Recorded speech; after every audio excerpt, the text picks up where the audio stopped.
Assalamualaikum warahmatullahi wabarakatuh. Waalaikumsalam warahmatullahi wabarakatuh.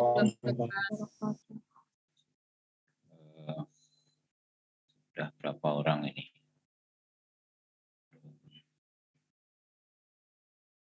148, 146.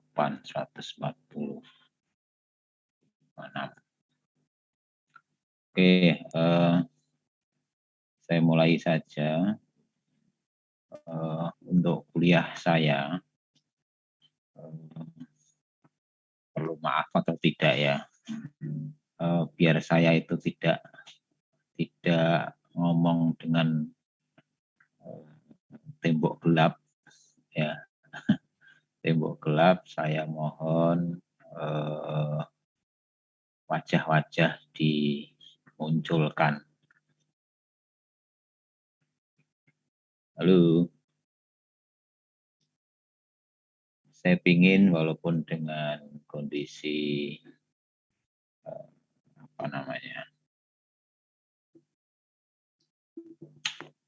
kondisi capek mungkin ya, siang-siang kuliah, tapi saya mohon wajah-wajah Anda muncul. Saya tunggu.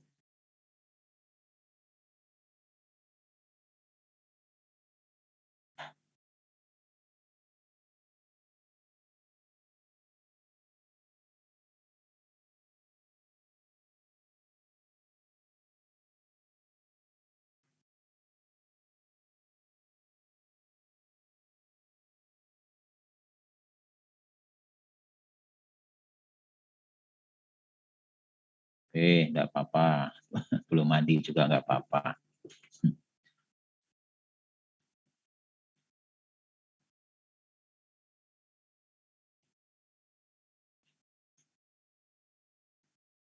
Ya, apalagi kita belum pernah ketemu di kampus.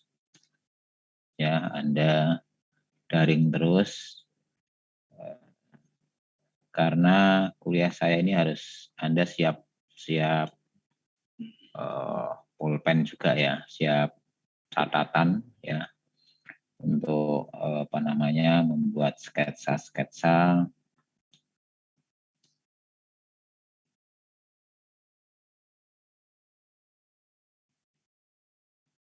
Halo. Si banyak ini yang belum muncul ini.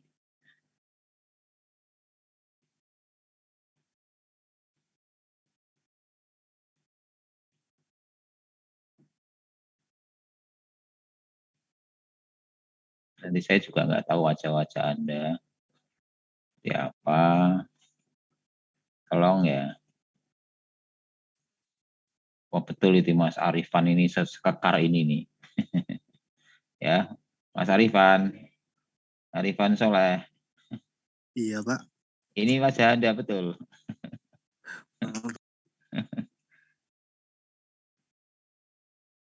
Ya, tolong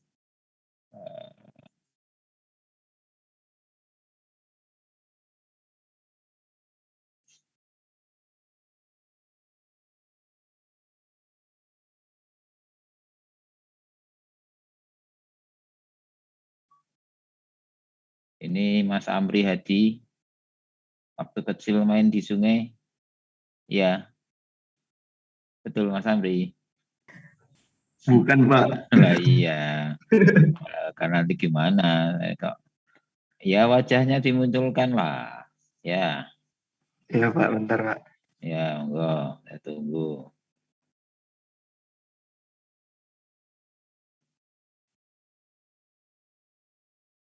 Memang saya nggak bisa tahu satu persatu, tapi paling tidak kalau wajah Anda terlihat sedikit sekilas, oh nanti ketemu di jalan, ya bisa sapa, saling tegur.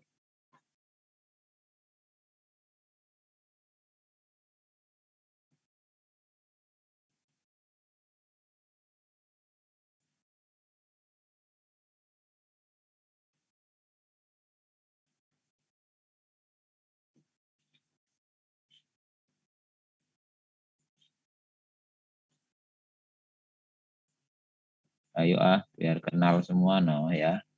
Saya yakin Anda satu persatu belum juga saling mengenal kan. Nah, kalau wajah Anda nggak pernah kelihatan, nanti teman Anda sendiri nggak tahu.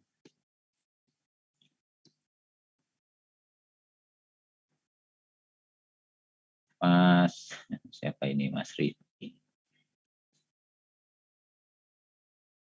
Mas Frisky. Betul Mas, wajah Anda benar ya? Mas Frisky.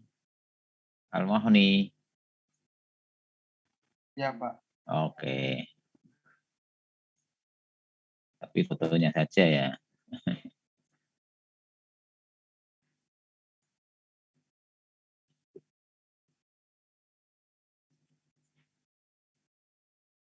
Mas Khairil, makasih. Pak Nada. Mas Irfan, Mas. Mana Mang Gusal, Mas Oki.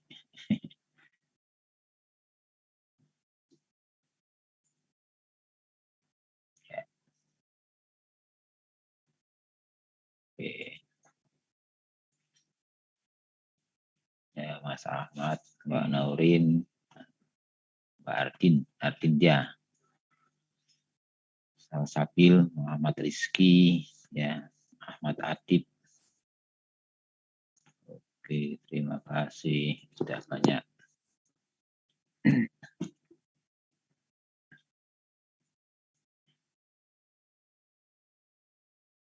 Oke.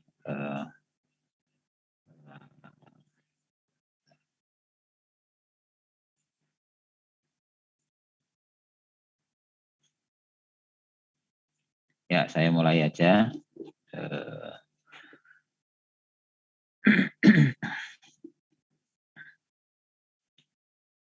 Saya ulangi lagi ya. Assalamualaikum warahmatullahi wabarakatuh. Waalaikumsalam warahmatullahi wabarakatuh. Ya, terima kasih. Hari ini nyambung hari kemarin ya, hari apa, Rabu. Ya, hari Rabu. Karena nggak bisa nge-share, sehingga hanya pengantar sebentar. Oke, di pertemuan kali ini kita mulai jam 15.30 ya, mudah-mudahan nanti pertemuan ini lebih menjadi singkat ya, karena nanti yang sebagian kelompok stupa saya berlanjut ya, 3 kelompok. Yang kemarin mohon maaf kalau hari Kamis saya tidak bisa ya, karena saya juga kuliah. Oke.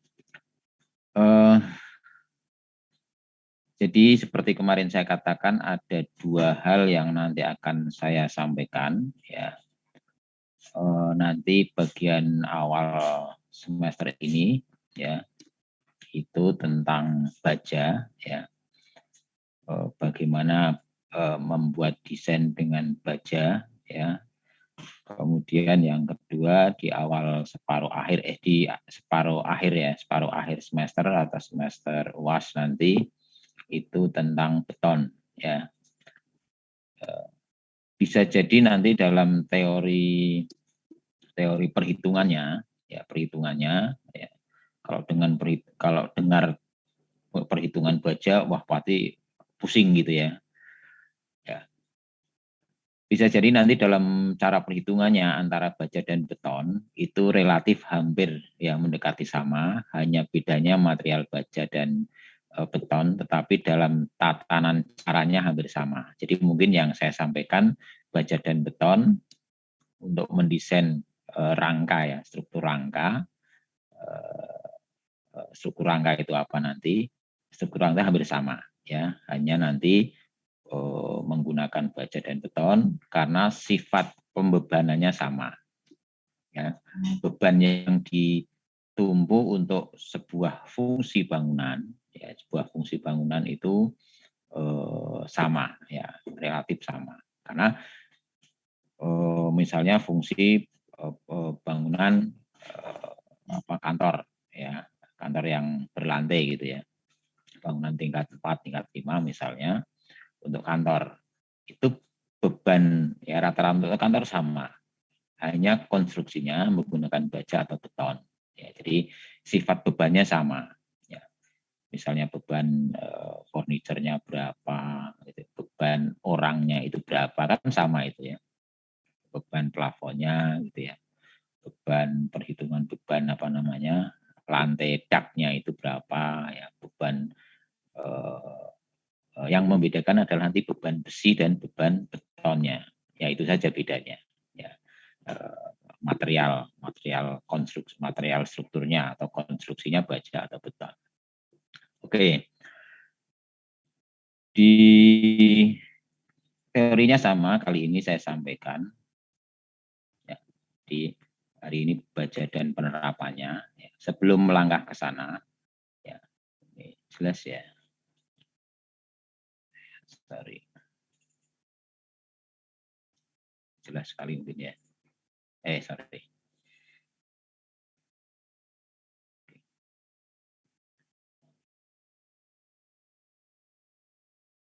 Ya, ini ya.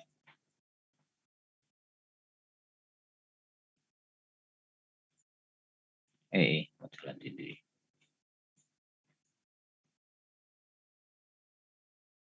Bentar, ini kok.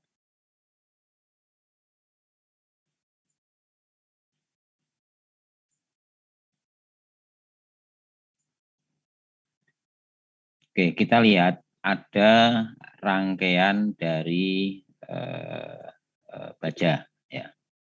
Sebelum ke sana, sebentar saya tak coret-coret dulu. Gimana ini? Saya ambil satu. Oke.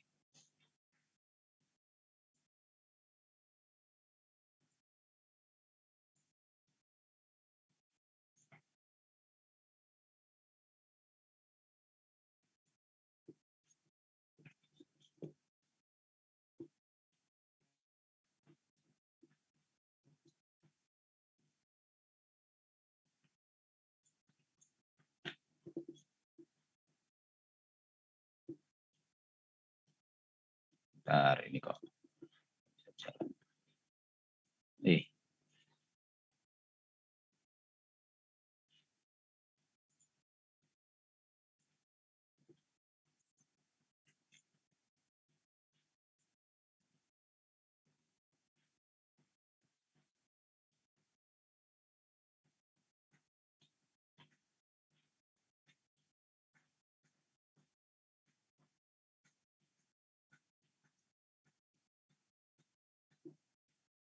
Oke, saya coret-coret di sini ya.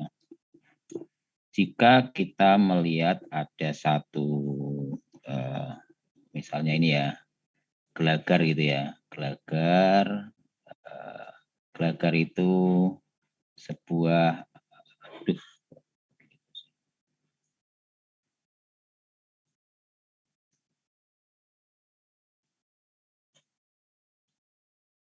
sorry ya, kalau ini lagi.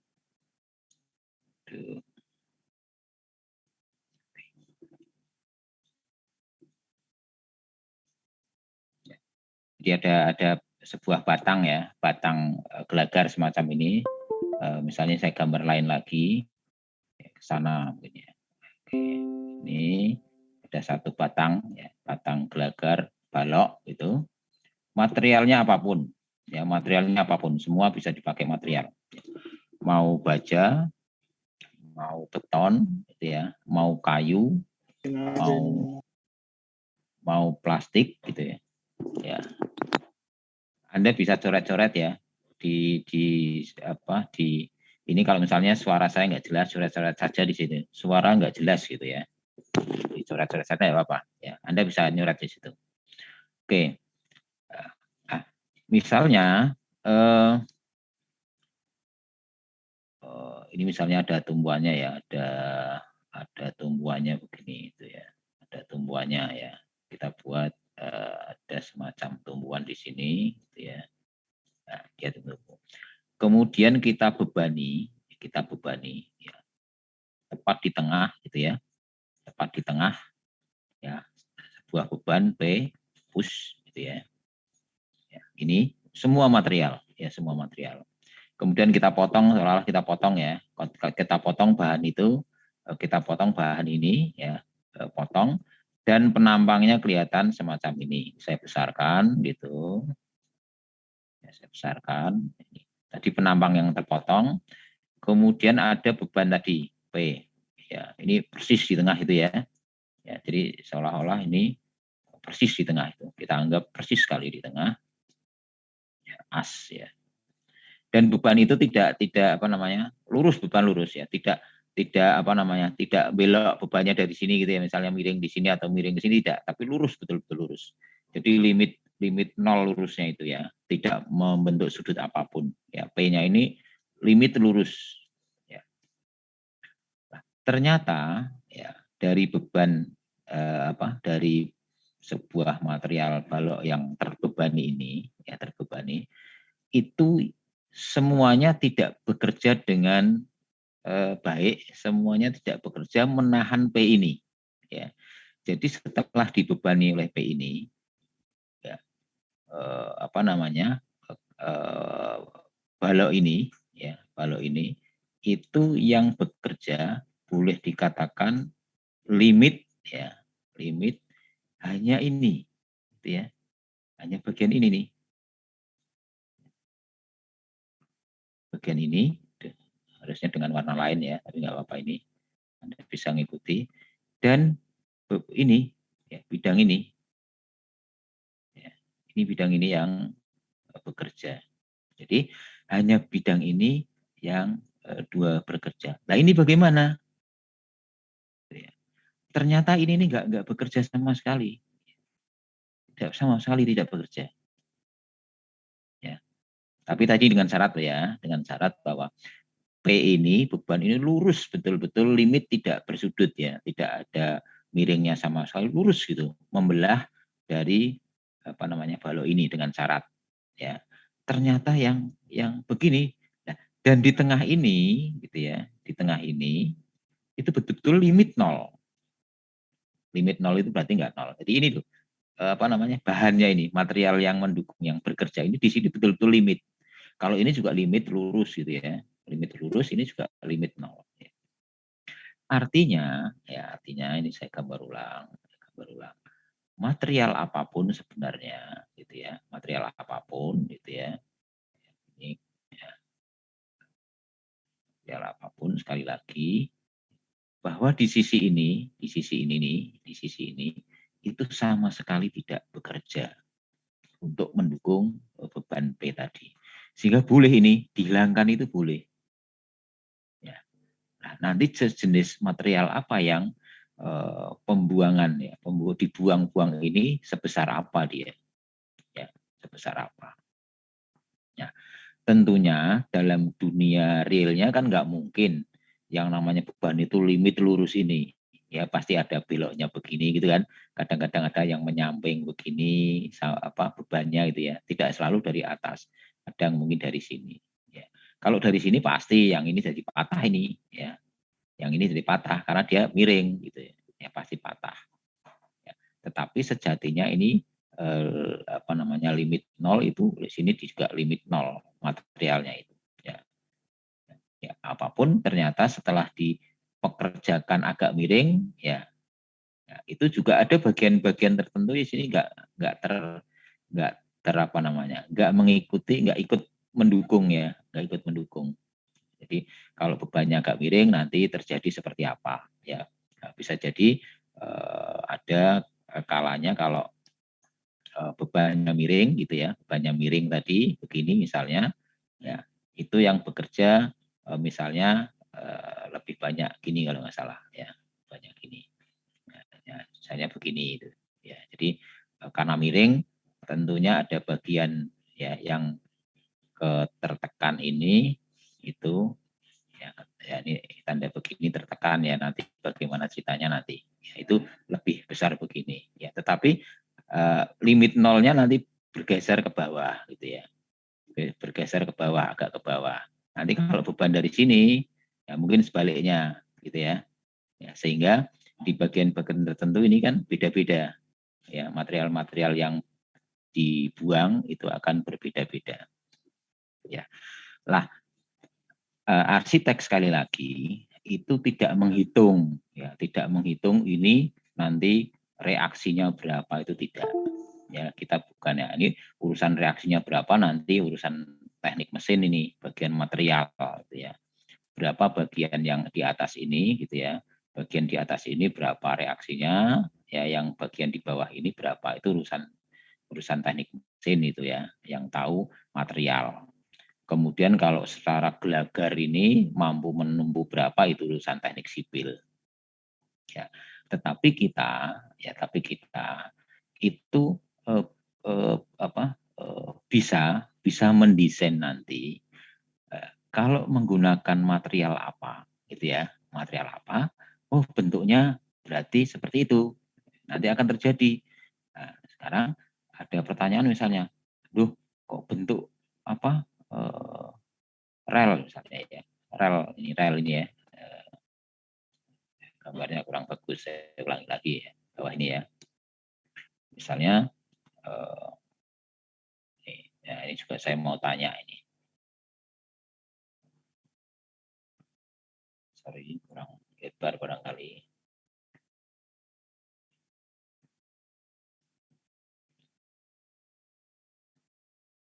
Yang rumahnya dekat rel kereta api, mudah-mudahan paham. Ya ini ya, bentuk rel kereta api itu ini tipis ya, lebih tipis dari atas. Yang satunya yang di atas lebih tipis dari yang bawah. Ya, oke, boleh open mic. Rel kereta itu yang atas atau yang bawah? Yang A atau yang B? Yang A, Pak. Yang A ya, betul ya. Betul lah ya. Nah, sekarang pertanyaannya kenapa yang A gitu? Kok nggak B, dan ini kenapa ini lebih besar? Ya, soalnya yang atas buat ini Pak, tahan beban roda kereta. Di sini ada roda gitu ya, roda begini ya, roda. Ini ada roda di sini. Ya. Kalau ya siapa yang suka mancing di bawah kolong jembatan, ya, bukan tinggal di kolong jembatan ya. Nah, ini ada gelagar apa namanya, gelagar jembatan ya, gelagar jembatan ini, sorry, yang jelas pokoknya ini di atas lebih tipis ya. Atau begini ya, ininya lebih tipis, sorry kalau nggak pas ya, yang jelas ininya lebih besar itu. Ini mungkin nggak selebar inilah gitu ya, nggak setipis ini ya, agak kesini lagi lah. Oke.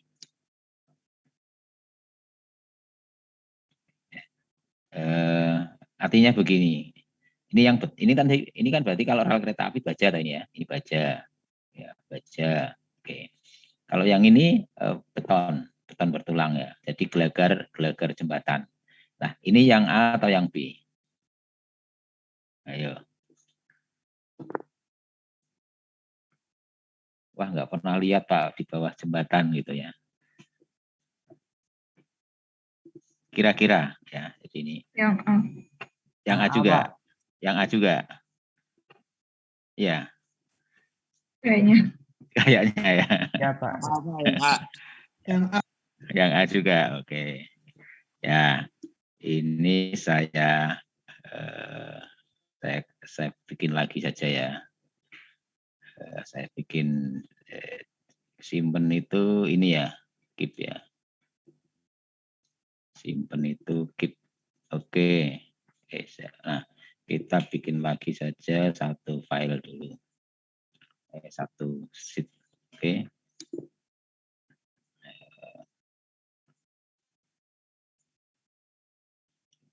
Kita buat lagi. Jadi begini ya. Kalau kita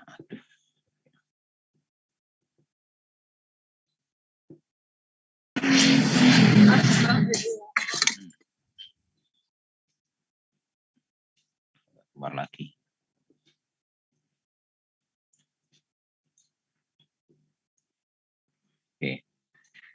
Oke.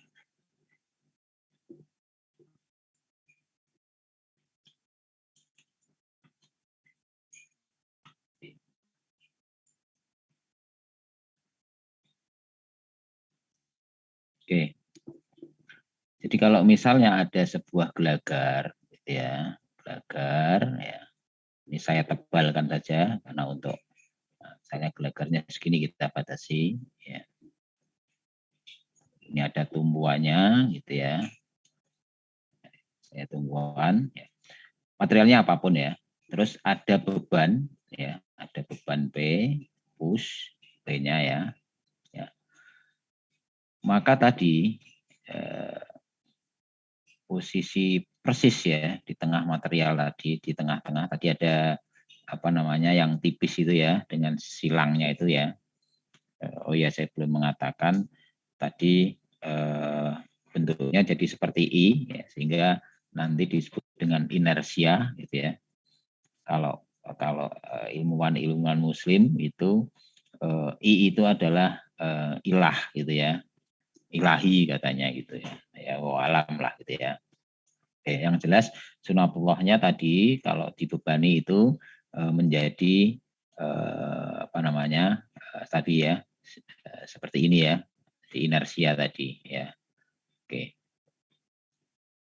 Ya. Ya karena ini kalau di kelas itu ya luring itu saya bisa membuktikan nanti dengan sederhana membayangkan sebuah buku gitu ya. Sebuah buku kemudian kita jepit di ujung-ujungnya gitu ya, di ujung-ujungnya dan kita bebani di sebuah ini, nanti terjadi begini ya. Di posisi atas ya, di bagian atas ini ya. Lembaran-lembarannya itu terjadi begini. Ya. Dia seperti ini ya. Di lembaran-lembaran bagian atasnya itu ya seperti ini terus gitu ya. Mulai di tengah ya, mulai di tengah katakanlah ini gitu ya. Mulai di sini ya, mulai di tengah ini terjadi seperti ini. Nah, ini. Ini harusnya gambarnya jadi pakai yang biru misalnya gitu ya.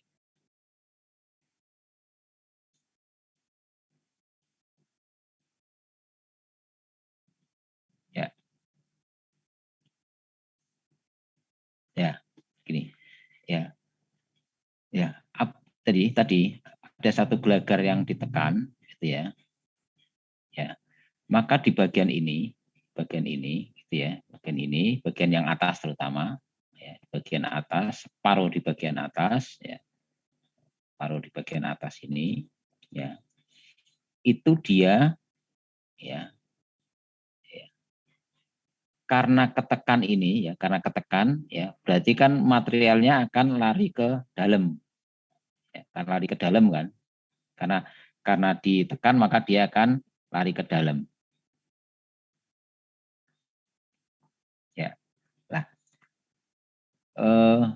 Untuk mengembalikan ya, jadi yang tadinya dia posisi tadi melengkung begini ya. Satu material atau satu bahan kalau dia ingin stabil ingin stabil itu artinya tetap dalam kondisi lurus gitu ya.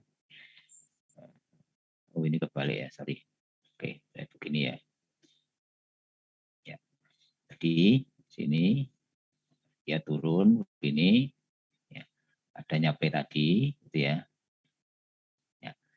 Secara material kasat mata dia akan ya ketarik ke dalam atau material itu larinya ke dalam, betul nggak? Iya kan? Karena turun begini ya, dalam. Tetapi material itu akan melawan beban yang mengakibatkan dia itu harus ketarik ke dalam, ya harus ke dalam. Jadi apapun material ini kalau ditekan kan nggak mau dia turun, ya nggak mau dia turun. Walaupun dalam materialnya itu dia maunya turun, tapi dia harus bertahan.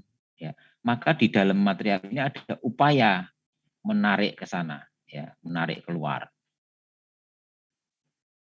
biar dia posisinya tetap di sini, ya, posisinya tetap di sini, ya, di posisi ini, ya. Artinya dalam dunia konstruksi kalau dia berubah sampai ke bawah itu hancur namanya, ya.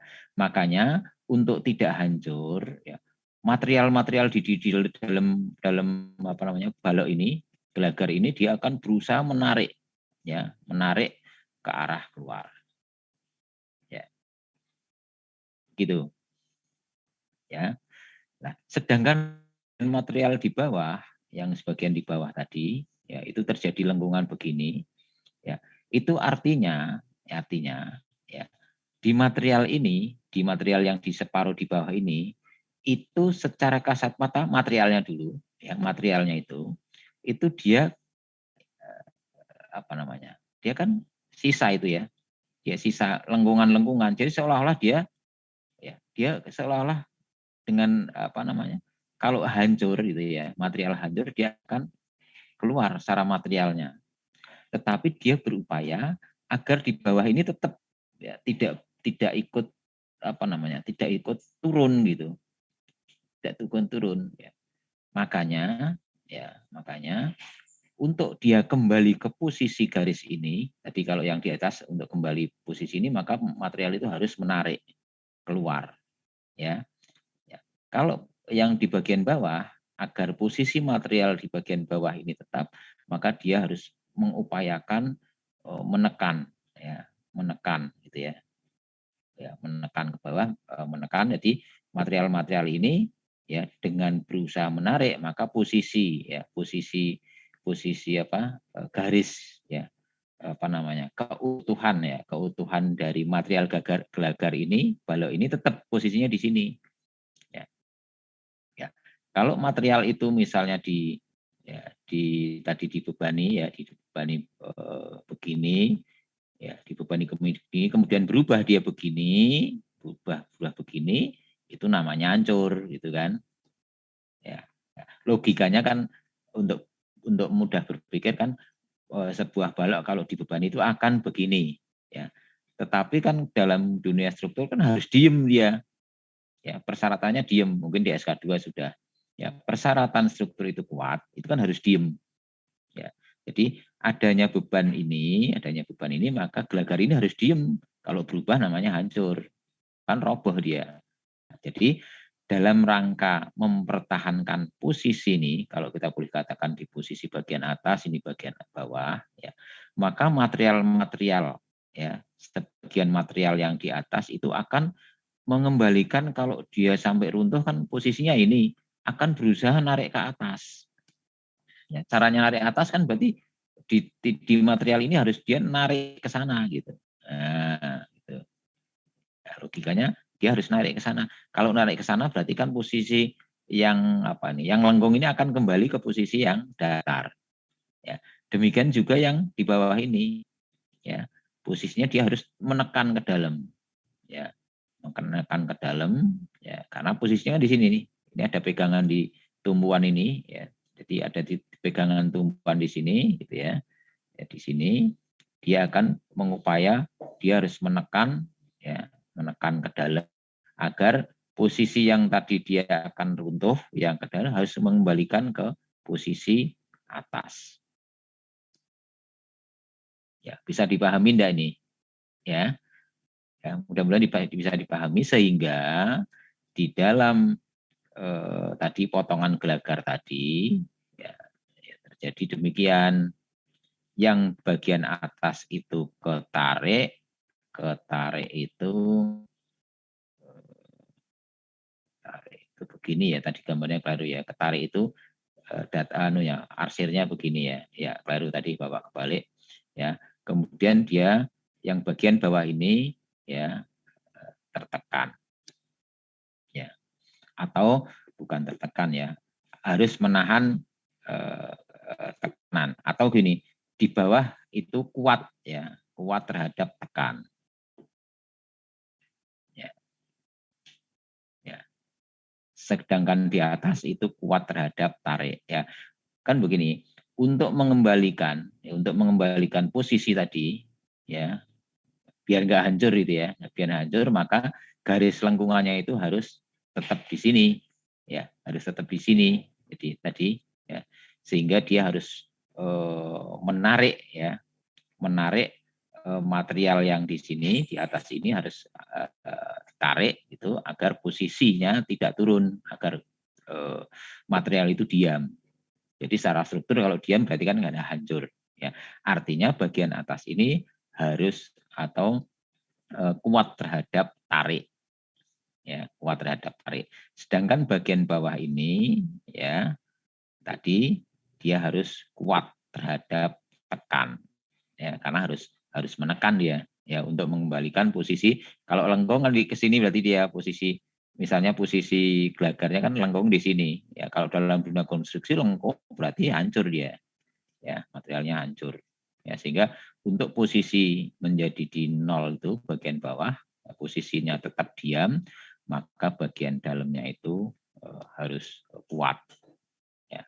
Jadi, semua material, sekali lagi semua material itu, ya, semua material bagian atasnya itu, ya, ini, ya, kuat, ya, kuat, harus kuat tarik gitu, ya, tariknya harus kuat.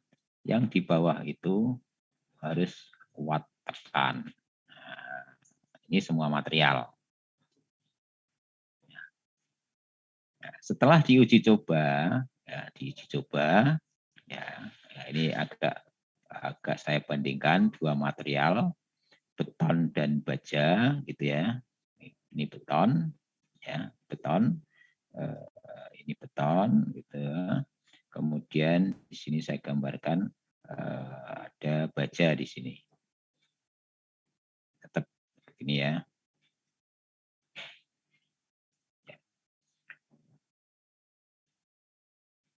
Ada dua material baja dan beton dapat tekanan, ya, di lab, ya.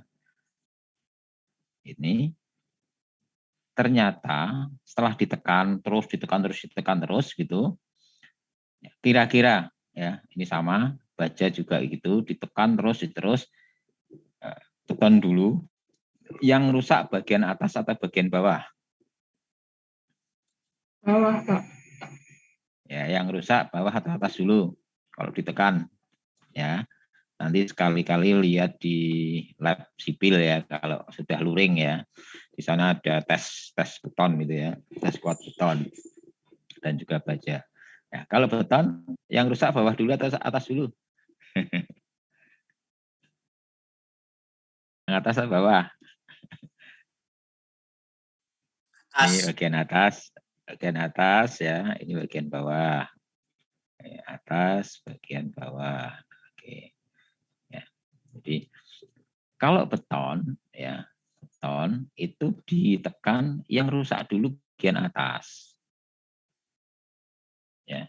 Yang bawahnya dia rusaknya belakangan setelah bagian atas. Ya, ini lebih dulu, ya, baru di bawahnya. Ya. Sedangkan baja, kira-kira bagaimana baja? Atasnya dulu atau bawahnya dulu? Bawah. Nah, Bawahnya dulu. Nah, jadi bawahnya dulu. Sehingga nanti kalau ada statement bahwa beton, ya, itu lebih besar di kuat tekan, gitu. Ya, jadi di bagian bawahnya, sorry, ya, di bagian bawahnya itu kuat tekan, tapi di bagian atasnya lemah tarik, ya, lemah karena kan tertarik tadi harus narik di atas, lemah tarik, gitu, ya.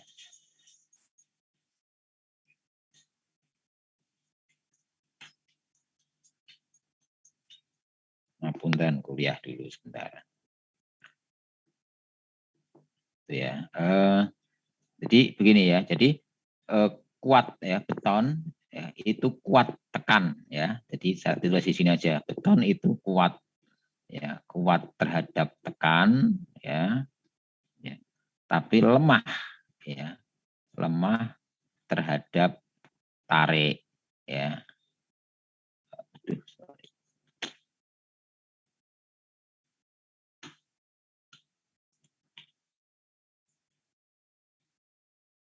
Oke.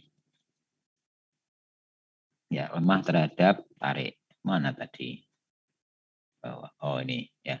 Sedangkan baja itu ya kuat ya, kuat terhadap tekan ya, tekan, lemah terhadap tarik. Oke.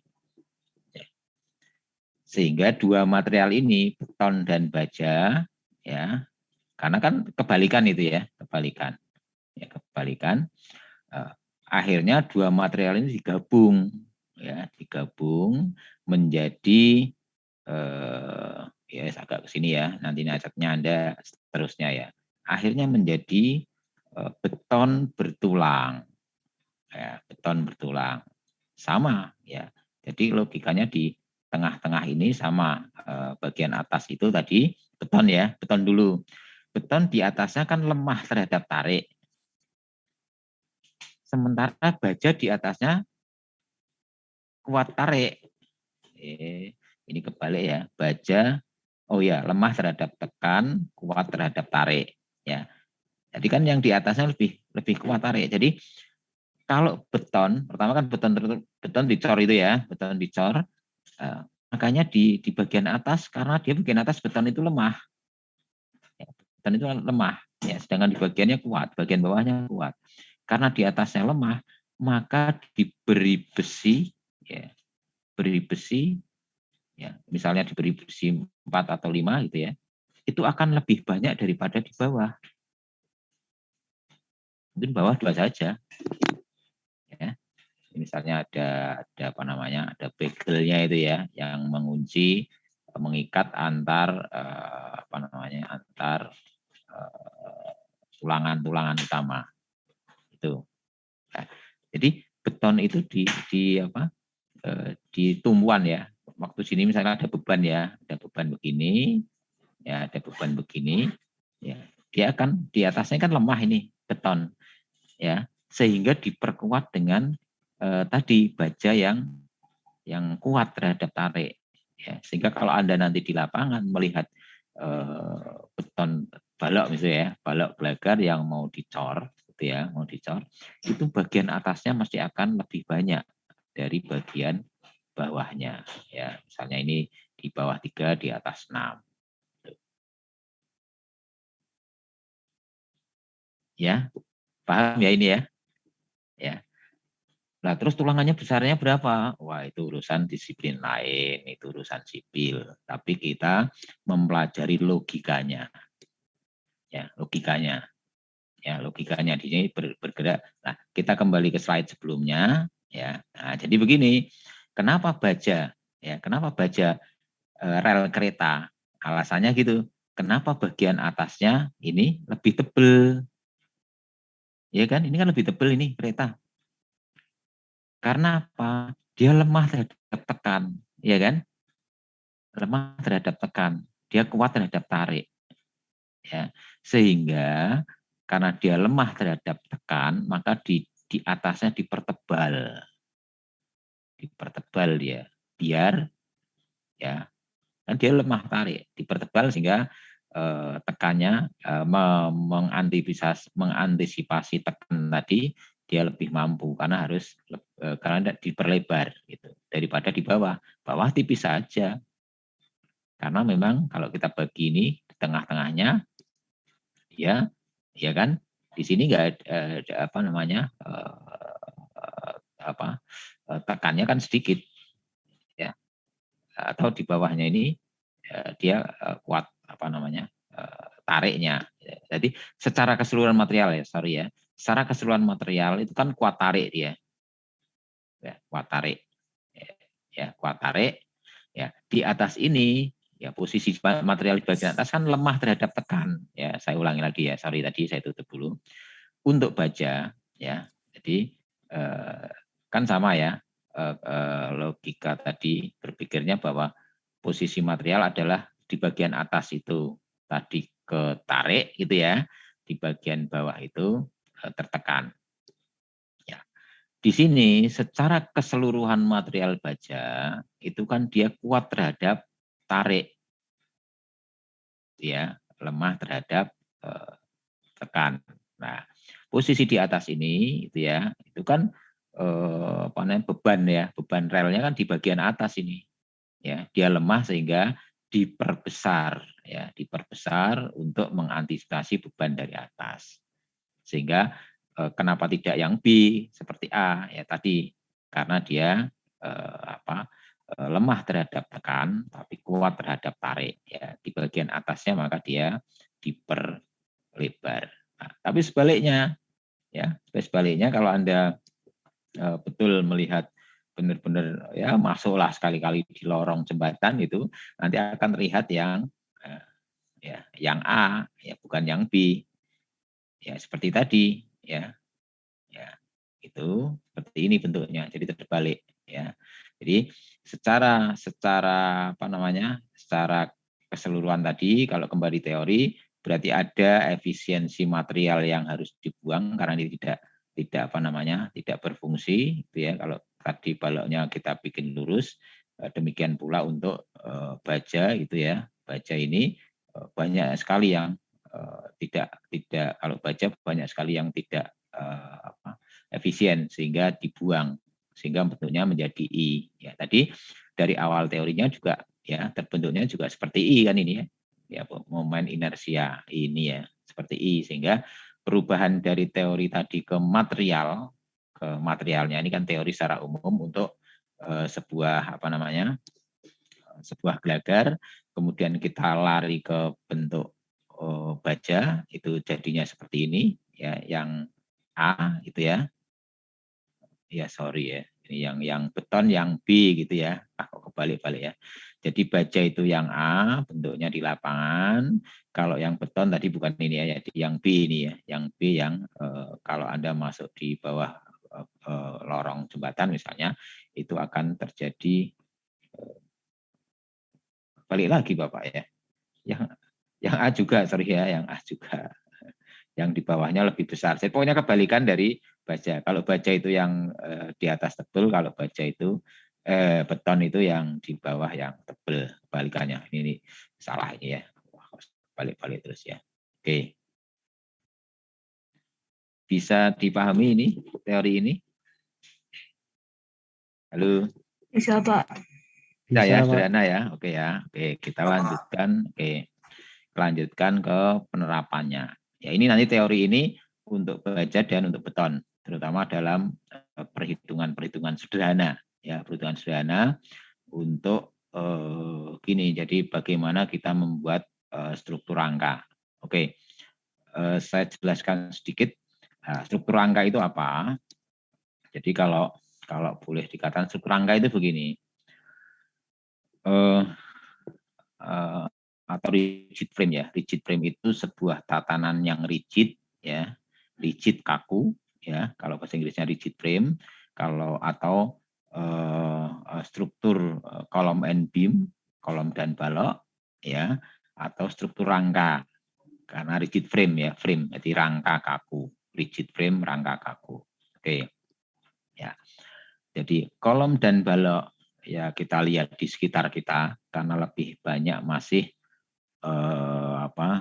konstruksinya ya mungkin 8 lantai itu masih menggunakan kolom dan balok saja ya, balok saja. Mungkin kalau kemarin saya ngoreksi di SK ujian SK2 itu Bapak pengampu mengatakan bagaimana struktur lantai ya di SK2. Saya jawabnya ya lantai bukan bagian dari struktur rangka ya. Nanti ada sendiri struktur di SK4 nanti ya. Struktur lantai, dia berfungsi sebagai struktur. Kalau di SK2 maupun 3 masih membahas struktur rangka atau struktur kolom dan balok. Jadi strukturnya itu ya kolom dan balok. Lantai itu bukan struktur ya. Lantai itu hanya bagian penyelia atau sebagai penampung beban yang akan disalurkan ke balok. Ya, tapi sistem struktur yang dipakai atau sistem struktur yang dihitung, ya dihitung beban strukturnya adalah pada balok dan kolom. Sedangkan plat lantai yang kita lihat itu dicor dan sebagainya itu sama sekali bukan sebagai sistem struktur. Kalau kita menggunakan model strukturnya dengan model struktur kolom dan balok. Dalam bahasa Inggris kalau Anda membaca buku Column and Beam atau sebutan lain rigid frame, ya, yang di Indonesia kan menjadi rangka kaku, itu yang diperhitungkan adalah kolom dan balok. Ya, nanti ada lagi sistem struktur combine ya antara rigid frame and slab misalnya. Nah, slab ini adalah plat lantai yang dia berfungsi sebagai struktur. Nanti beda lagi ceritanya di SK4 ya, di SK4 saja. Ya, jadi di sini nanti yang dibahas adalah struktur rangka kaku atau rigid frame dan rangka semi elastis karena baja, tapi sistemnya sistem struktur rangka ya, balok dan kolom. Ya, oke, itu ya. Jadi sebatas yang kita bicarakan adalah kolom dan balok ini. Oke, ini nanti ya yang kita bicarakan. Ya. Ini gambarnya memang lebih banyak ke baca dulu, gitu ya, gambar ini. Oke. Jadi begini, ya. Ini saya gambarkan dua lapis, ya. Tapi apapun bahwa bangunan bertingkat, ya, itu sebenarnya awalnya adalah satu rangkaian portal. Ya, satu portal itu begini, ada kolom, ya, ada balok, ya, atau sebutkan balok ditumbuh oleh dua kolom. Ya, jadi awalnya seperti itu. Ya. Adanya balok yang ditumbuh oleh dua kolom. Ya ini, jadi unsur kolom, ya unsur kolom ini. Unsur kolom dan unsur balok ini gitu ya, itu adalah satu portal. Ya. Kemudian portal itu ditumpuk lagi di atasnya, ditumpuk di lagi atasnya, digandeng di sebelahnya gitu ya. Jadi satu portal yang digabung-gabung saja itu menjadi sebuah frame, menjadi sebuah rangka ya, yang nanti menjadi sebuah bangunan bertingkat ya, berlantai banyak ya. Di SK3 ini mungkin low rise ya. Low rise artinya mungkin 8 ke bawah lah untuk mensupport SKU3. Ya, jadi awal mulanya itu ya satu portal ini ya. Ya. Nah, kalau beban itu ya, jadi bebannya begini, baik yang dari atas ini beban ya, beban ini maupun beban di lantai balok ini sama ya sistemnya, karena sistem satu portal ini hanya ditumbuk gitu di layar ke atas ya. Nah, beban ini yang ada dari ruangan ini ada manusia, ada furniture, ada manusia di sini gitu ya. Kemudian ada mesin barangkali ya, ada mesin itu di sini itu. Semua ini adalah beban. Ya, manusia berarti dia jalan sana sini dihitung sebagai beban hidup. Mesin kalau nyala ya, kalau mesin nyala itu dia berarti bergetar terus ya. Bergetar berarti dia dihitung sebagai beban hidup. Tapi kalau mesinnya mati ya tidak, itu dia hanya sebagai beban mati ya. Itu. Jadi nanti ada beban hidup dan beban mati. Ya. Nah, ini beban mati dan beban hidup ini ada secara vertikal ya, yang nanti disebut dengan beban hidup maupun beban mati, tetapi secara gravitasi ya, gravitasi ya, jadi ke bawah. Semua nanti memang ditumbuk oleh lantai ya, oleh lantai, kemudian disalurkan ke balok gitu ya, ini ke balok ini kemudian disalurkan ke ya, balok ini ke kolom gitu ya, ke kolom kemudian terus ke pondasi. Ya, ini ada pondasi di sini. Ya, di sini ada pondasi. Ya, ada pondasi di sini. Nah, itu yang semua kalau balok, kolom, pondasi ya dengan beban yang ada dia diem itu artinya kuat ya, stabil ya. Kalau dia berubah artinya nggak kuat ya. Nah, kita nanti mencari bagaimana posisi ini harus diam ya. Itu beban yang vertikal. Nah, ini ada beban, dalam contoh ini ada beban horizontal gitu ya. Ya. Kalau posisi beban vertikal, ya, ini beban vertikal tadi, P ini beban vertikal, dia menerus begitu aja, ya. Ya, kalau beban horizontal agak berbeda nanti, ya. Jadi ini jadinya seperti ini kalau ada beban apa namanya horizontal itu dalam dunia teknik sipil, ya, logika berpikirnya demikian. Jadi ada beban mendorong ke sana, maka ada material yang berusaha bereaksi, ya, mereaksi ya. Kalau ini aksi gitu ya, horizontalnya aksi, maka materialnya harus ada reaksi. Artinya reaksinya itu harus diem. Jadi besarnya A harus sama dengan besarnya, harus minimal sama dengan R. Mestinya lebih sehingga dia posisinya diam. Nah, gambar-gambar ini adalah menunjukkan perkiraan kalau adanya beban akan terjadi demikian. Beban lebih ya. Beban lebih itu demikian. Nah, kalau kita logika arsitek gitu ya, itu dia akan condong gitu kan, akan condong ke sana ya. Material tadi kolom dan balok itu akan akan condong ke kanan dengan adanya beban horizontal ya. Oke, saya ulangi lagi, dalam sebuah bangunan yang dipertemukan adalah adanya beban gravitasi dan beban horizontal ya.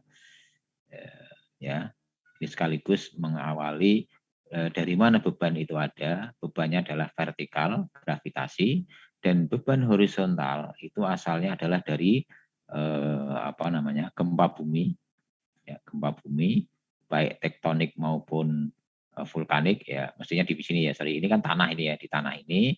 Nah, gempa buminya adalah di bawah tanah ini ya, bukan dari atas. Sorry ya, ini gempa bumi. Ya, gempa bumi. Kalau yang dari atas adalah angin. Nah, sorry tadi ya, angin itu dari samping. Nah, ini beban horizontal itu ada dari angin, nanti ada ketentuan per meter persegi berapa, ya, itu masing-masing daerah punya. Semakin tinggi anginnya semakin kencang. Ya. Kalau wajah itu sekian ratus meter persegi dikalikan saja pada level 50 meter ke bawah, oh itu beban angin misalnya sekian ton gitu ya per meter persegi. Ya, kalau yang 50 meter ke atas sampai ke 80 atau 90 meter itu bebannya sekian ya, sehingga wajah satu fasad arsitektural atau bidang arsitektur satu wajah tertentu itu akan bisa dihitung beban hidupnya atau beban anginnya, beban anginnya. Ya, angin yang paling banter dari mana? Ya, tentunya kalau di pinggir laut itu pasti dari angin laut yang paling besar, ya, mengarah ke bangunan Anda. Nah, disitulah yang dihitung beban angin yang terbesar, ya, terbesar kemudian disamakan untuk wajah yang lain, ya.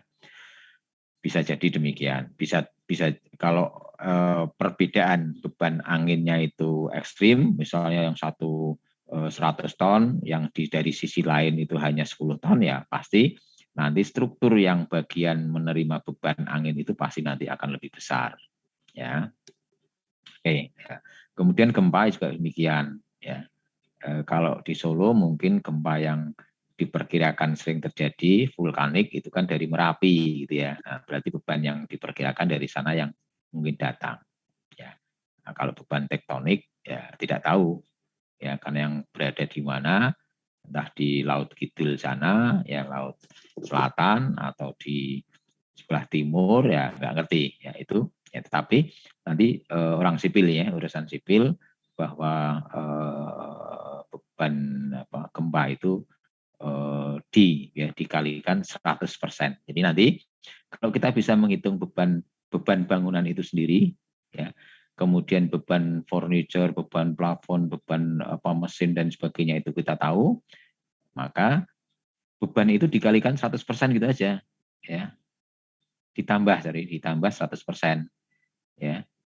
Itu sudah termasuk beban gempa. Jadi misalnya sudah menghitung bahwa beban bangunan itu adalah misalnya 1.000 ton gitu ya, beban bangunan 1.000 ton. maka beban gempa adalah 1.000, sehingga beban bangunan totalnya adalah 2.000 ton, itu misalnya. Ya, 2.000 ton bebannya, nah pondasinya menggunakan pondasi apa. Ya, itu nanti kita pelajari.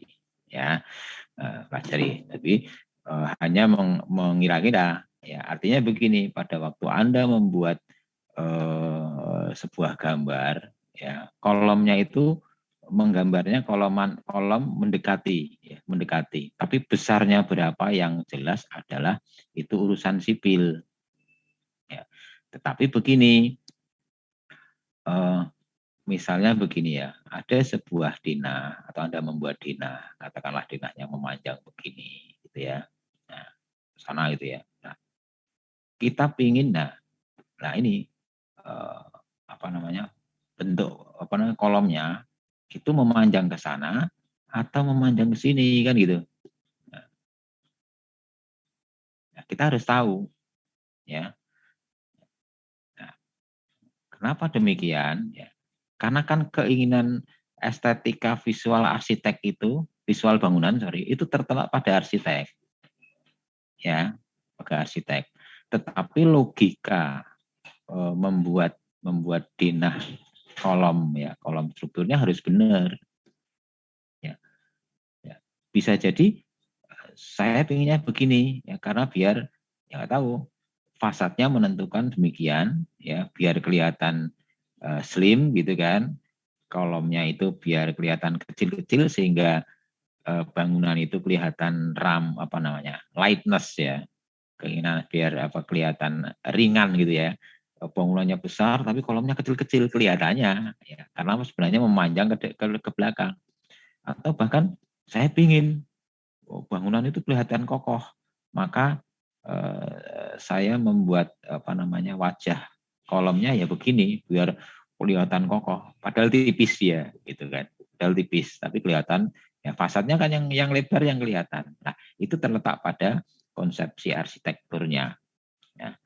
Nah, kalau kita serahkan ya nggak tahu lah, pokoknya besarnya kolomnya seimbang kuat, bisa jadi jadinya begini, misalnya segi 4 persis atau bujur sangkar, ya. Padahal keinginan Anda wajahnya pinginnya kolomnya kelihatan kecil, tipis, atau mungkin besar. Akhirnya apa? Apa namanya? Bukan keinginan ya. Tadi konsep yang Anda Anda utarakan terhadap fasad arsitekturnya nggak kena, karena kita menyerahkan sepenuhnya kepada sipil. Ya, nah sebaiknya jangan. Jadi bentuk kolomnya mau memanjang ke belakang mau depan yang panjang itu harus terletak pada arsitek bagaimana ingin mengeluarkan visual ya, visual arsitekturalnya seperti apa. Nah, itu kejadiannya demikian seringkali karena ketakutan arsitek ya, atau ditakut-takuti oleh orang sipil ya, ditakut orang sipil bahwa wah itu nggak kuat, pokoknya harusnya begini bentuknya. Padahal bisa jadi dia memang menakut-nakuti ya, atau memang malas menghitung ya, dari yang bujur sangkar ini ya menuju ke yang persegi panjang tadi nggak mau gitu ya. Nah, nanti ada tekniknya. Nah, yang jelas adalah penampang sebenarnya ya. Penampang struktur yang bujur sangkar ini nanti sama dengan penampang yang bujur sangkar tadi. Ya, kalau misalnya katakanlah ini misalnya yang bujur sangkar ini mendekati 40 kali 50 misalnya, gitu ya. Kolomnya besarnya 40 kali 50. Itu sebenarnya sama ya dengan Anda membuat apa namanya 20 kali 50.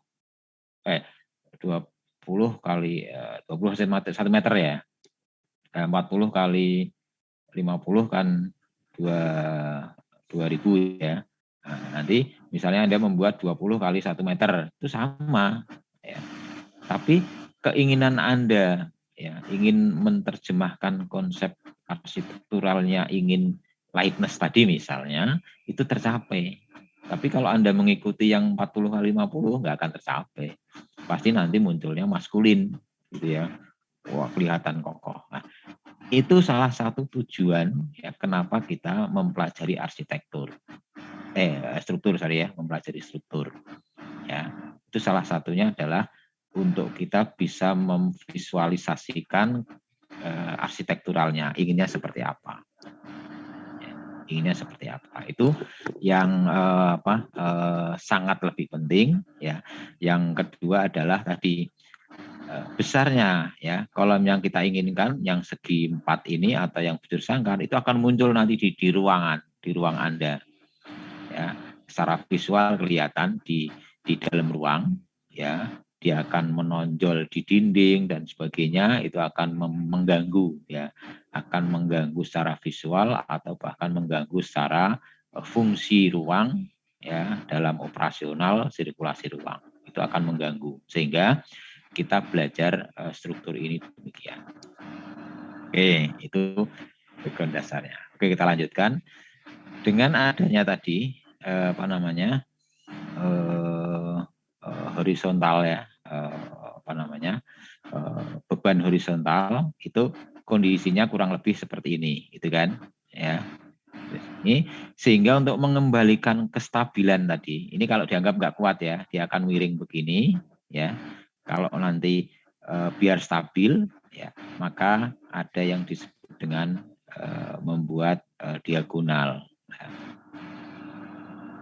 Ada yang seperti ini, ya. Ini penerapan dalam lapangannya atau demikian. Ini yang secara teori. Ya nanti di lapangannya banyak sekali macamnya. Jadi satu portal ini tadi, ya, satu portal tadi, ya, ini, ya, apabila didorong atau di beban horizontal, kalau beban vertikal ya udah dia diem ya sudah seperti ini. Tapi yang bahaya itu adalah beban horizontal, dia akan miring tadi, nah, maka ini begini, ini yang sesuai ini, atau salah satunya, atau begini. Yang benar mana ini? Kalau bebannya dari kiri, yang benar yang ini A atau yang B? Yang B, Pak. Yang B. Yang B atau yang A? Yang B. Yang B. Nah, yang B. Nah, kita kembali ke ini sama ya, sama. Cuman bedanya nanti begini. Ini tadi ya, kembali. Nah, ini kan posisi miring ke sana. Untuk mengembalikan, ya, untuk mengembalikan ini, ya, ini kan harus kembali ke sini nih, ya, posisi di sini. Nah, caranya adalah tadi satu. Kalau ditarik ke sini, berarti kan ditarik dia, ya kan? Harus ditarik ini. Ini harus ditarik ke sini biar kembali ke sana. Tapi kalau dari yang sini, ganggu ya.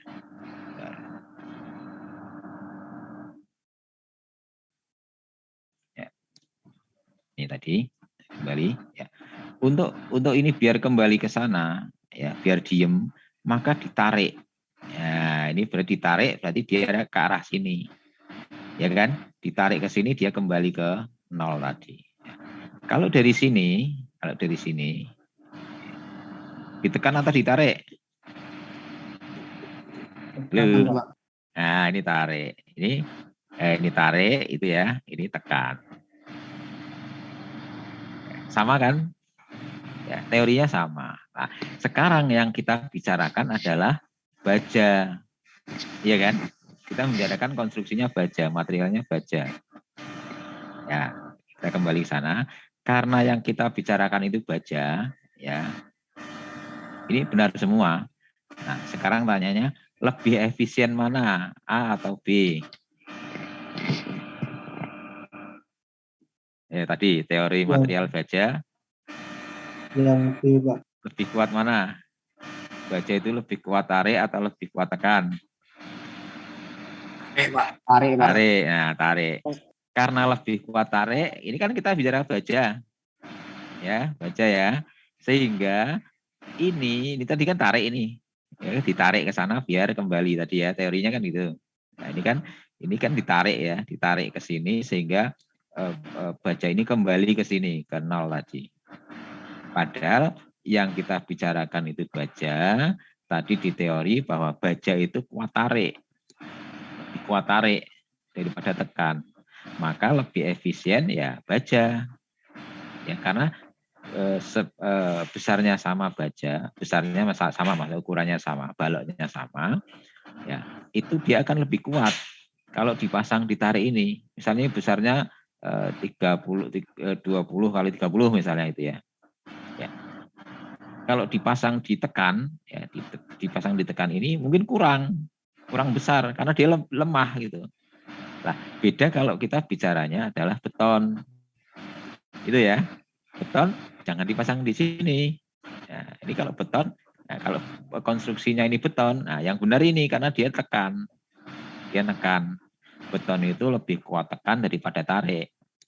Ya, kalau ini beton dipasang di sini, nanti dia lemah atau besar gitu ya. Anunya apa namanya? Konstruksinya harus besar karena dia harus menarik.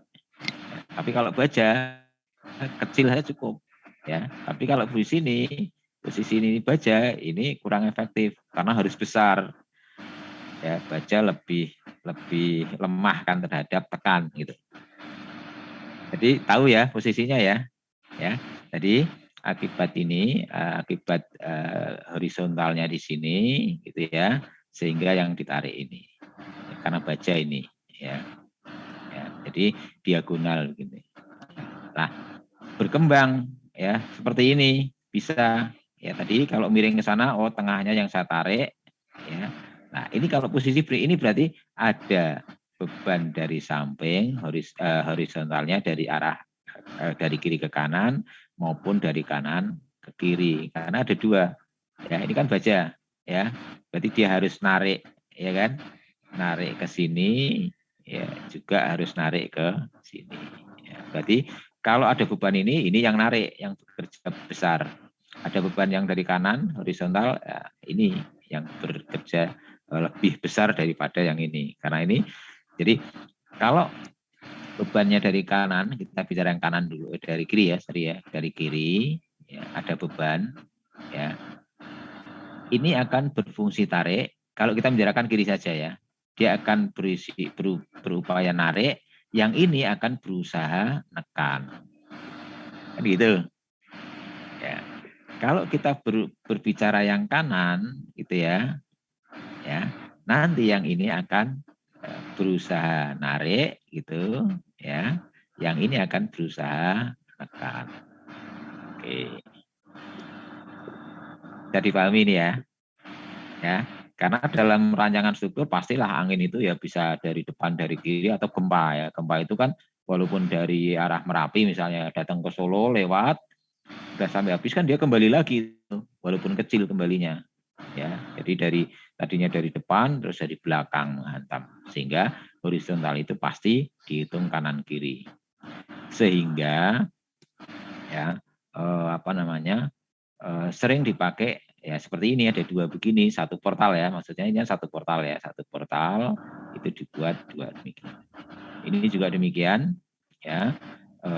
Ini sebaliknya. Nah, ini fungsinya ya kalau kanan begini ada dari kanan kiri sorry ya, maka ini akan narik ini ya. Ini akan narik ke sini ya. Ini akan berusaha nekan. Ya, B-nya terbalik. Ya kan beda toh. Kebalikannya toh. Walaupun sama-sama dari kiri, dia yang ini ke bawah, ini ke atas. Nah ini efisiensi lagi ya, tidak ingin deformasi yang lebih. Ini untuk biasanya bangunan-bangunan yang high rise ya, bangunan tinggi sekali itu dia banyak menggunakan X-breaking ya. X-bracing. Jadi dalam satu portal ini ya dia menggunakan diagonal 2 atau silang X gitu ya. X-nya satu level gitu ya. Kalau ini multi level 2 story atau bahkan ada yang 3 story gitu ya. Di dalam portalnya berarti dia mengikat portal langsung begini. Satu portalnya dua lapis, dua lantai gitu ya. Satu X. Jadi 2 story X bracing ya. Dan seterusnya macam-macam nanti itu tergantung teknik sipil ya. Tetapi kalau kita menginginkan wajahnya bahwa saya ingin tiap 2 lantai ada expressing, ya dia yang mengikuti kita. Karena fasad sebuah produk arsitektural itu adalah dalam ranah arsitek gitu ya. Tetapi nanti dalam hal kekuatannya yaitu ranah kerja teknik sipil ya, itu partnernya. Jadi kalau nanti arsitek bisa ngitung semua ya nanti sipil kehabisan job nanti gitu ya. Kita sharing saja, kita fokus pada fasad ya, mass buildingnya seperti apa keinginannya, kemudian secara struktural kita serahkan mereka dengan catatan bahwa fasad yang ingin memunculkan keindahan strukturnya ya, struktur yang pipih, yang tipis dan sebagainya, apalagi keinginan Anda memunculkan estetika strukturnya ya, nanti banyak bangunan-bangunan yang memunculkan estetika struktur daripada arsitekturalnya.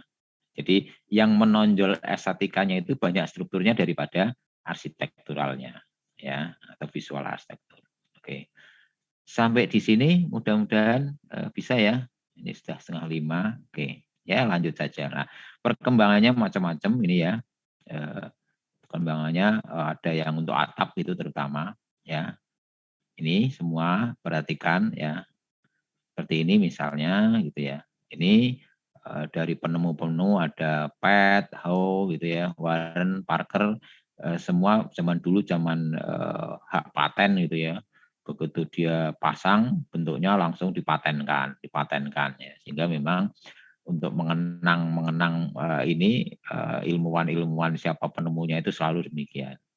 Ya kalau kita orang Jawa ya wis lah kuno meh tinggu gitu ya. Ya meh tinggu ya, akhirnya ya tidak ada akhirnya anonim ya, seperti batik misalnya itu warisan siapa penemunya ya udah anonim, pokoknya itu hak paten warisan orang Indonesia gitu ya. Nah, karena memang kita tidak rajin menulis atau tidak rajin mempatenkan ya, karena mahal memang ya. Saya sendiri baru kemarin berupaya satu, ternyata murah walaupun patennya sederhana.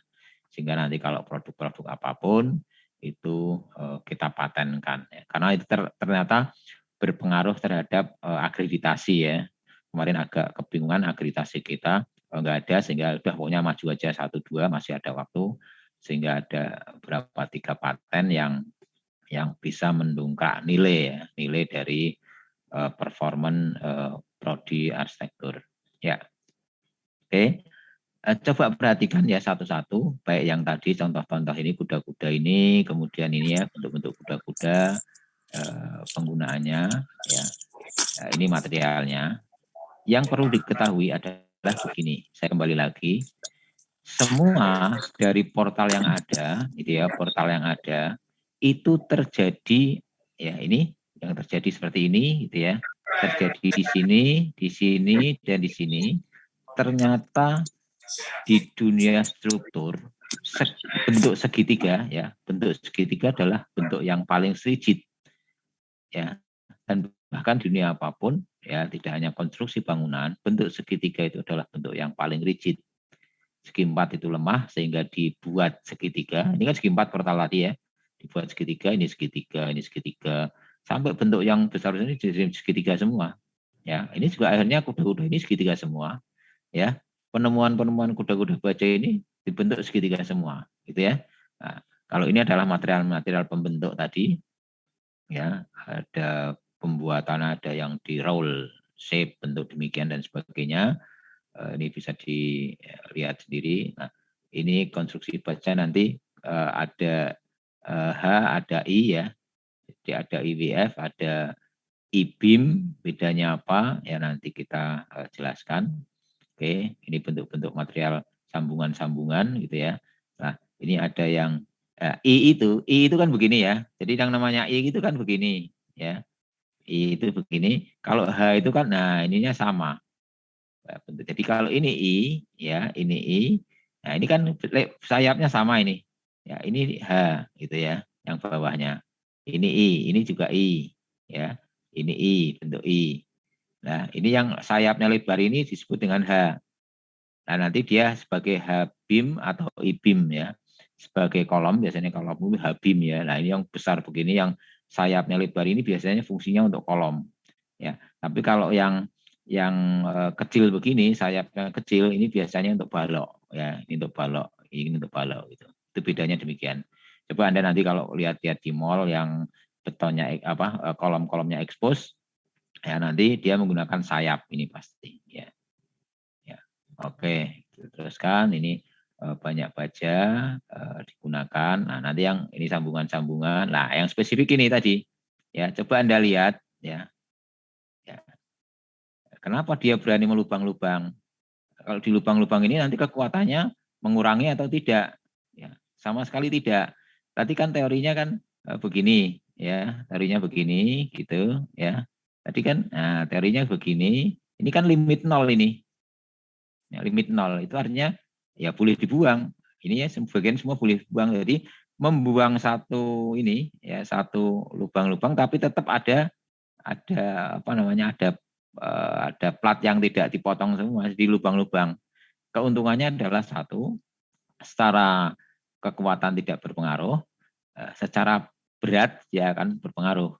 Jadi ini ada full ya, ada full maupun di lubang itu kekuatannya sama ya, di lubang atau tidak. Karena secara teori tadi limit nol di sini.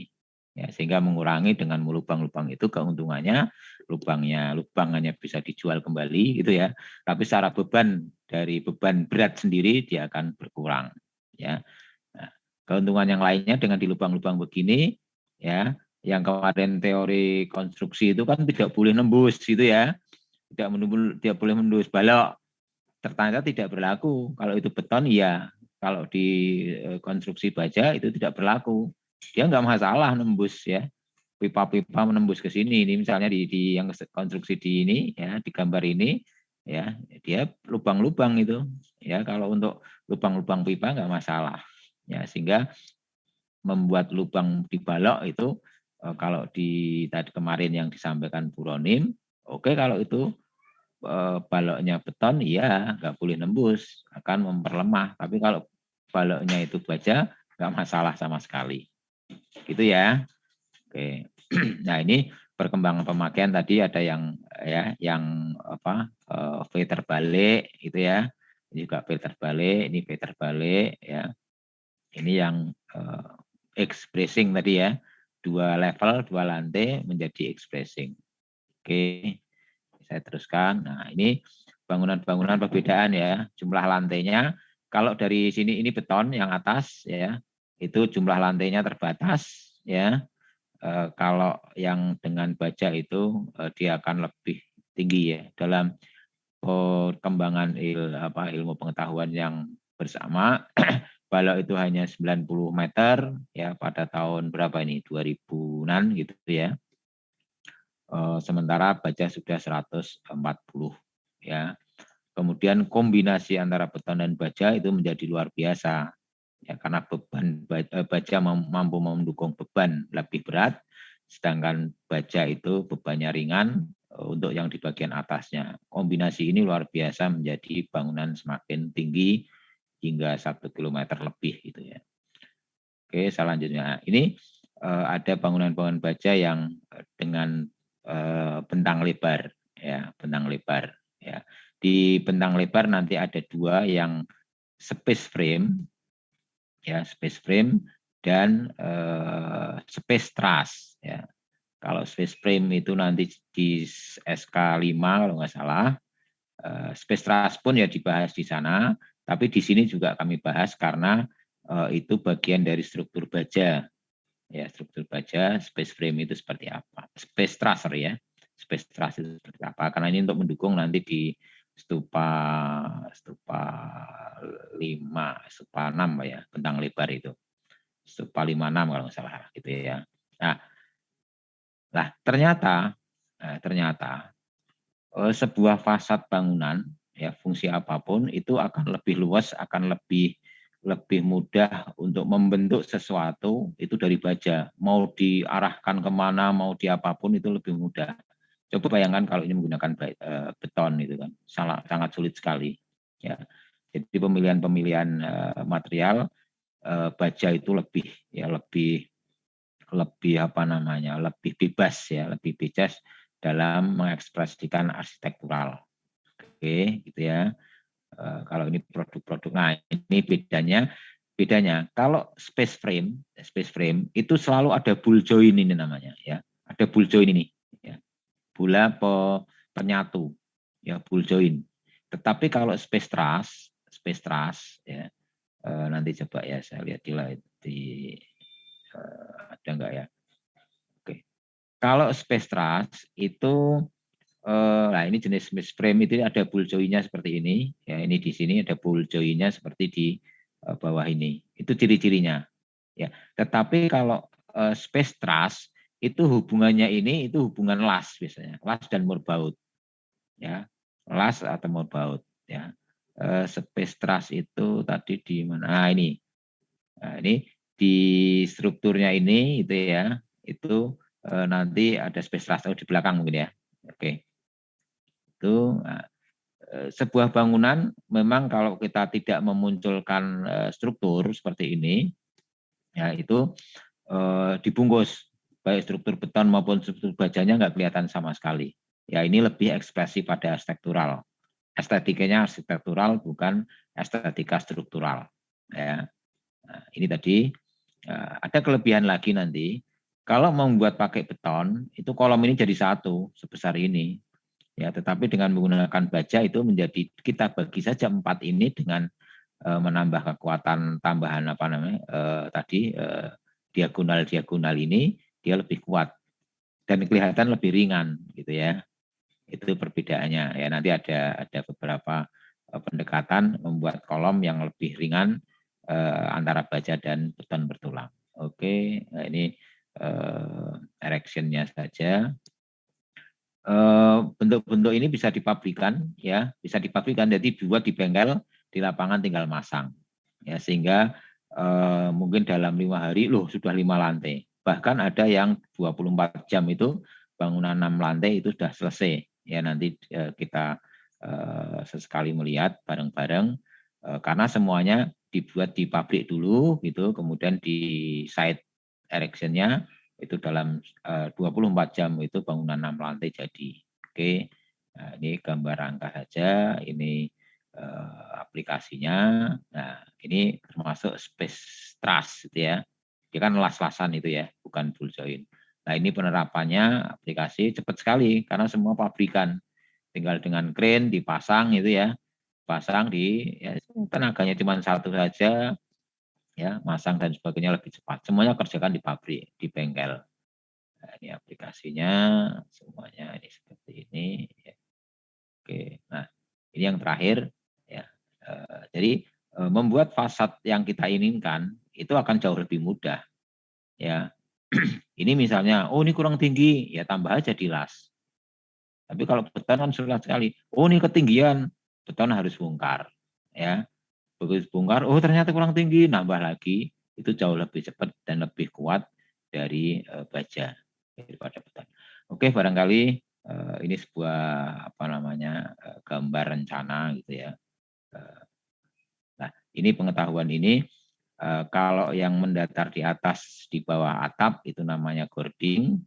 Kemudian ada silang ya, ada silang kabel dari baja itu biasanya disebut dengan ikatan angin.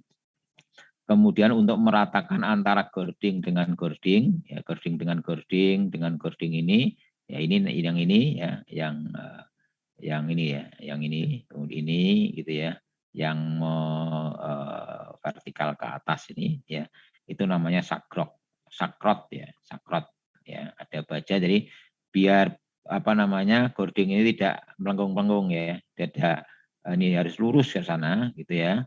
Kalau ikatan angin itu untuk menegakkan antara kuda-kuda dengan kuda-kuda ya. Kalau sakrot itu meluruskan antara gording dan goring. Ini hanya istilah nama. Ini hitungan ini kalau mau belajar silahkan, tapi ini urusan sipil. Ini hanya saya kalau mau menghitung ya silahkan, tapi jangan nambah pusing lah ya. Nah, ini nanti mencoba didesain nanti kelompok saja sesuai kelompoknya Bu Ronim. Kita membuat bentang ya, bentang tidak terlalu lebar ya, bentang cukup lebar itu ya, dengan menggunakan baja. Ini kan, nah ini baja namanya begini, ini space truss ya. Yang saya tahu ya, yang saya tahu space truss ini boleh dari sini besar dan ini menjadi kecil. Tapi kalau space frame itu biasanya sama semua, ruangnya sama. Oke, nah ini namanya space truss itu ya. Oke, ini baja ringan ya. Saya hanya menampilkan saja karena di kabupaten, salah satu kabupaten itu PU-nya tidak merekomendasikan baja ringan. Ya, konstruksinya ya, sistem strukturnya tidak izinkan. Bukan tidak berarti tidak boleh menggunakan baja ringan. Saya selalu menggunakan baja ringan, tetapi sistem strukturnya tidak menggunakan sistem struktur yang seperti ini. Ya, ini Eiffel di tahun yang cukup spektakuler ditemukan baja gitu ya. Oke, saya lanjut saja. Ya, ini space frame atau space truss ini ya. Saya gambar ini ya. Oke, nah ini space frame ya, karena di sana ada bull joint-nya. Oke, ini titik-titik penghubungnya pakai bull joint. Ini beton bertulang ya. Nah, ini salah satunya. Ini adalah untuk apa namanya space truss nanti ya. Oke. Nah, ini salah satu contoh gitu ya, membuat space truss. Salah satu nanti tugas pokok bersamanya adalah kurang lebihnya membuat ya seperti ini gitu ya. Ada rancangan seperti ini gitu ya. Dengan CAD silahkan, dengan sketsa silahkan, dengan SketchUp silahkan. Oke. SketchUp. Ya, SketchUp ya. Oke. Oke, terima kasih. Pertanyaannya mungkin ditunda dulu ya, karena ada kuliah berikutnya. Atau pertanyaan 5 menit? Pas nanti jam 5. Pak, apakah materi nanti di-share, Pak? Oh iya, kayak kalau salah sudah di zoologi ya. Saya belum share zoologi ya. Belum, Kode Pak. aksesnya belum ya. Belum. Oh ya udah, nanti saya share. Ya, saya Baik, share. Pak. Saya minggu yang lalu ya. Oke, nanti saya share. Ada kok. Sudah sampai ke berapa pertemuan itu? 3 atau 2 atau 3. Oke. Ya, sudah. Nanti saya share ya. Di zoologi ya, kode aksesnya. Kebetulan belum saya buka. Oke. Izin bertanya, Pak. Ya. Untuk perkuliahan Pak Dresan boleh di-record nggak, Pak? Oh iya, tadi lupa ya. Enggak, silahkan sebenarnya. Iya ya. Lalu kalau lupa, untuk ya. di-upload ke YouTube boleh nggak, Pak? Silahkan, enggak masalah. Silahkan, enggak masalah ya. Terima kasih banyak ya, Pak. Oke, ya kemarin tadi lupa ya. Oke, ada lagi? Izin tanya, Pak. Ya. Yang tadi tugas itu kapan maksudnya mulai dikerjakan dan deadline? Oke, deadline-nya untuk ini ya akhir atau mid ya, pada waktu mid ya di kelompok. Ya, kelompok aja sesuai kelompoknya Bronim biar enggak cari kelompok lagi. Kelompok kan ya Bronim ya, 10 orang gitu ya. Oke. Yang ikut itu aja kelompok. Nanti coba sama sistemnya, ada yang presentasi. Nanti cara presentasinya bagaimana kalau kita sudah masuk ke tutorial untuk penyampaian tugas gitu ya. Oke, itu dulu aja. Yang lain? Cukup ya? Ya, cukup ya. Ya, kalau cukup saya akhiri dulu. Tolong buatkan absen Mas ya. Wah, Mas absen atau Mbak ini atau per kelas ya? Tolong ya, salah satu ya. Ya. Untuk absennya per kelas atau langsung seangkatan, Pak? Semua aja enggak apa-apa. Semuanya enggak apa-apa. Semua aja biar satu kuliah ini. Oke, cukup dulu ya. Oke, kalau sudah saya taklif dulu. Nanti lanjut yang stupa. Wah, ya nggak terasa sudah jam 5 ya, janji 3:30. Oke, saya lift. Itu beda ruang ya. Oke. Ya, saya akhiri. Assalamualaikum warahmatullahi wabarakatuh. Waalaikumsalam. warahmatullahi wabarakatuh. Terima kasih Pak. Terima kasih Pak. Terima kasih Pak. Terima kasih, Pak. Terima kasih Pak.